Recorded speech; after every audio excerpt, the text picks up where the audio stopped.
All right, going through a face pull here. So a couple of different positions we can take to bias certain muscles of the upper back, but really it's going to come down to your individualization in terms of basically where you can get the most, stretch through that position, through the rear delts and the upper back. So two different ways to sort of grab this. First one is to just turn the hands out and you're in that neutral position. The other one you can do is having the hands up this way.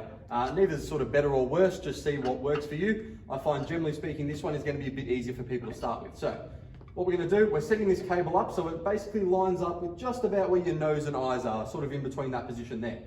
What we're going to think about from here, having a bit of slack on, we're going to initiate this movement by driving the elbows out. So we're not worried about how far back you can pull it. I'm just worried about driving the elbows out, and you're thinking about trying to squeeze those shoulder blades together and make basically squeezing through.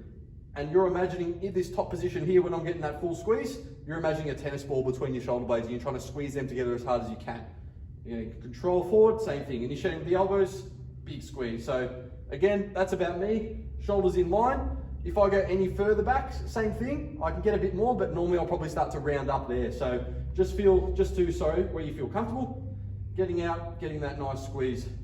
Again, if you need to pull, down a bit lower, that's okay as well. So we can have a variation where we're pulling slightly lower, and again, it's just going to bias different parts of the back. The one mistake everyone will make here is when they pull back, they'll tend to shrug their shoulders up. So I'd probably recommend starting with a variation where you can have this a little bit higher and focus on pulling down slightly.